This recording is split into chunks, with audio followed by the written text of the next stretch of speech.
Skelly Oil Company presents Captain Midnight.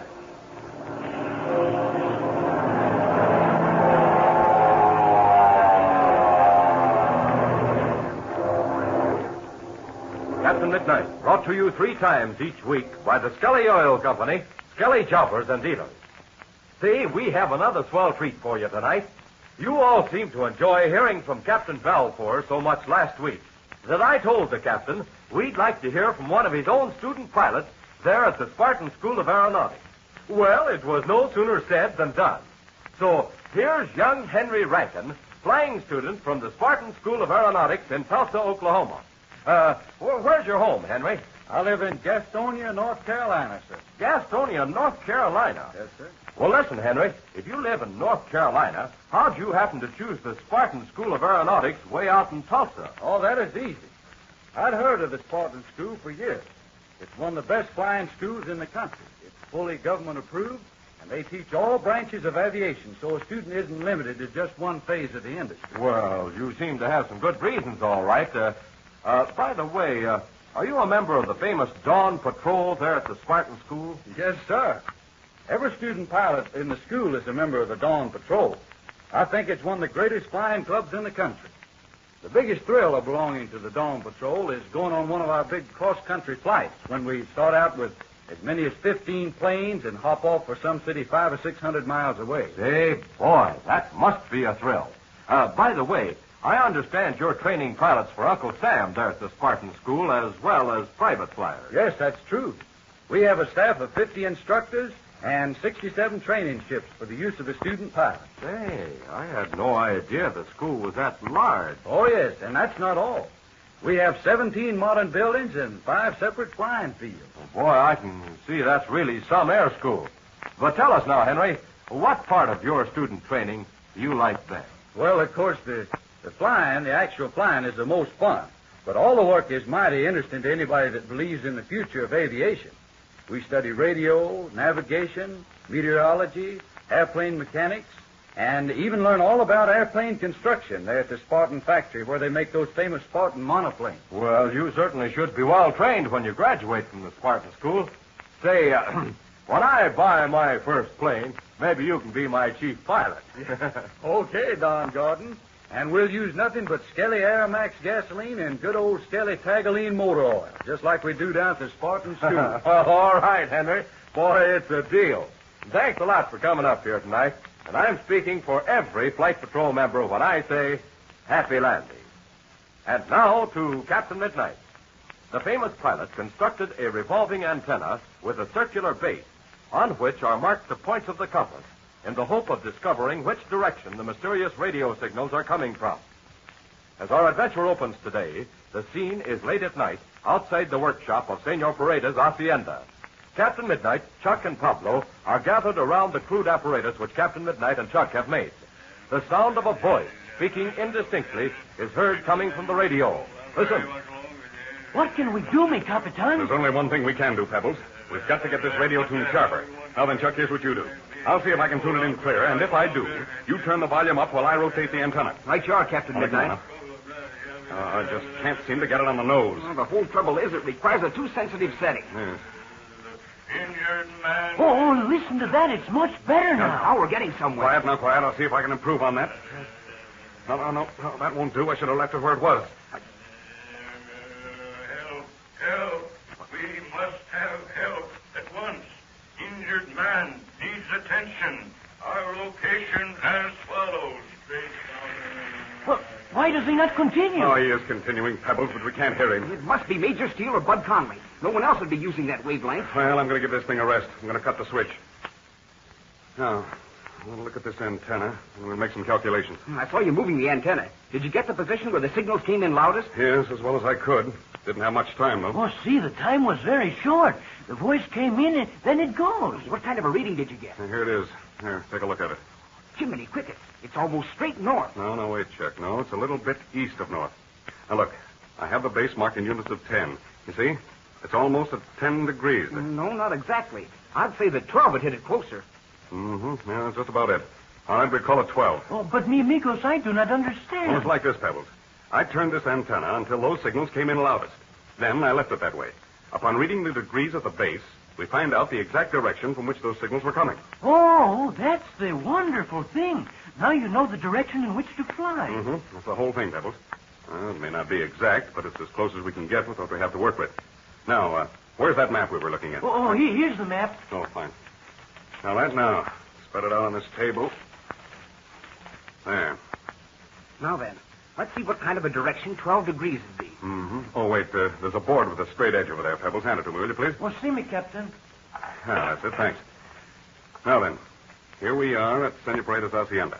Now, we draw a line straight north. But how do you find the 12 degrees, mi Capitan? I'll show you that, Pebbles. Now, here's a circle I made with a piece of cardboard. You see, now it's marked off in degrees, starting with 0 and going to 360. This is what we call a protractor. It's used to lay out courses on a map. So you see, Pebbles, your aviation course is beginning right now. Now then, you see, we put the protractor on the map with the center at the hacienda.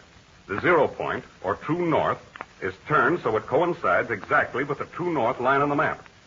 Now then, here. I put a dot with my pencil at 12 degrees right there. Shall I take off the protractor? Yes, Chuck, go ahead. There. Now, Pebbles, I take the straight edge, I draw a line from the hacienda to the dot which I made with my pencil. Now, that will be the direction from which the signals came in loudest, and will be the course which we will have to follow.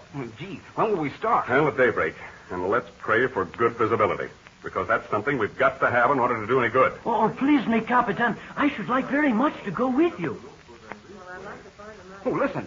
Someone's coming. Oh, see, it's Don Juan and Senorita Patsy. Ah, mi Capitan. You have had the success? Well, Senor Pereira, yes and no. We heard a voice all right, but we're not absolutely sure it was Major Steele or Bud Conley. But did you hear someone? Was it on the Spartan's wavelength? You bet it was, Patsy. Right on the nose. See, and we hear the voice call for help, Patsy, and he tells about the injured man. An injured man? Gosh, Captain Midnight, it must be Major Steele or Bud Conley. You have made a decision, mi Capitan? You take off in the airplane? Yes, Senor Pereira. I'm taking off at daybreak. Chuck and I have checked that ship left here by Gardo. Seems to be in good condition. See, I have asked El Capitan Midnight to let me go along. No, Pablo, you should not do that. If El Capitan Midnight wishes you to go with him, he will ask you. Oh, that's all right, Senor Pereira. Pablo is eager to do some flying, and I don't blame him.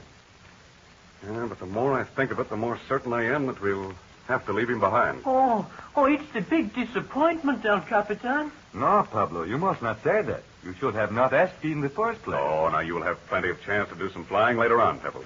And here's the situation. The plane will only hold 4 people. And we'll have to take some supplies with us, too. Gosh, if somebody's hurt, we've got to take along a first aid kit. You bet we have.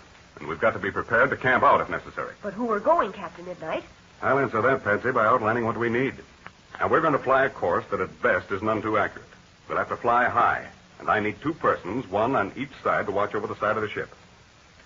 Well, they should be persons who have had a good deal of experience in picking out ground objects from the air. Well, very definitely that means you and Chuck. Gee, that's swell. We'll do the best we can. If Major Steele and Bud Conley have at a forced landing along this course, we've got to locate the plane the first time over. We won't have any time to waste making circles and flying back and forth. Si, senor, es verdad. It is the truth. And besides, we won't have any extra gas. But mi Capitan, that makes 3 people. There's still room for 1 more. Yes, I know it, Pebbles. And I know how anxious you are to go, but that other place must be taken by someone who's an experienced nurse. That means Patsy's mother. Ma's a wonderful nurse. And another thing, Ma knows how to set broken bones and fix up injuries. You bet. Well, that makes up the crew. But, mi Capitan, you will return again? Certainly, senor. I don't know exactly when, but we'll come back sometime. But gosh, Captain Midnight, what about Pinky Drake and Slim Pool? They've got to have some way to get home. Well, I'll either fly back or send Chuck for Pinky and Slim, and Pebbles here at the same time. Then you will take me to the Spartan Flying School? Yes, Pebbles. Either Chuck or I will see that you get there. Oh, whoopee! It's the cat's mustache. Well, I guess we'd better break up now. We've got a lot of packing to do, and we've got to get some sleep. Just the 1 minute, El Capitan. I have the good news for you. Yes, Senor Pereira? What is it? I have delivered the prisoners to the authorities. Some of them will be in the jail for the long time. Well, gee, Senor Pereira, what happened to that fellow named Rossman? They do not have the record on the man Rossman, so they turned him loose. No, that's swell. He told us everything he knew, and he promised he'd go straight. Yes, and I hope he keeps that promise, Chuck. Well, come on, everyone. Let's get together the things we'll need for the flight tomorrow. And come on, Patsy. Let's get packed right away. Captain Midnight and his friends tracked the plane and got a few hours' sleep. Then, at daybreak, they took off from Senor Paredes' hacienda And as we find them now, they're flying at 5,000 feet. Captain Midnight is at the controls with Chuck in the other forward seat, while Patsy and Ma Donovan are in the rear. Let's listen as Patsy exclaims, Gee, Captain Midnight, we've flown for over 3 hours and haven't seen a thing that looks like a wrecked plane. Yes, I know, Patsy. But we're still a long way from the border, so don't become careless. If we should fly over the ship without seeing it, we'd be out of luck. Well, we can't let that happen. If we did, we never would find Major Steele and Conway. Oh, sure, me eyes are getting tired from watching the ground below. After you look a while, it becomes just a blur. My eyes get to feeling that way, too. And I have to make myself pick out different objects beneath it. Well, I don't look at everything. I just try to figure out which would be the most logical spots for a ship to try and land in. That's the system, Chuck. That's what we all can do. But if Major Steele's motor stopped, well, he wouldn't have much choice. Well, you see, Mrs. Donovan, it's like this. Now, it was daylight when Major Steele and Conley headed for the border. Now, I warned them about the gasoline in that ship. That being the case, Major Steele would certainly fly high enough so that if the engine quit, he would have a choice of places in which to make a forced landing. So, as we fly along, I just asked myself what spots I would make for if this engine should quit. Why, sure. If we look at every possible landing field, we can't possibly miss them. Oh, yes, we can, too. Don't forget, we're flying this course, but it may not be absolutely correct. They might have been forced down farther out on either side of us. True enough. All we can do is to keep going on this course and hope that we're close enough to see them. What will we do if we don't see them? Well, we'll keep going, Patsy, across the border and land at the first American airport we come to. Then I'll organize a search party, and we'll come back and comb this country thoroughly. You mean with planes? Yes.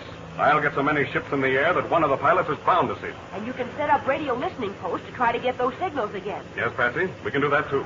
And by having several different posts like that, we can tell their position within 5 or 10 miles. Sure. You can get their position by triangulation. Whereas now, all we know is that they're somewhere along a straight line. Oh, sure, and why don't you turn on the radio again? Maybe we can hear them now. Well, I've tried several times, but we haven't had any luck. Quick, However, Captain Midnight. Look down on the left. I think I see something. Where, Patsy, where? Oh, I see it. But it looks like an airplane wing. Yes, it does. And we're going down to look.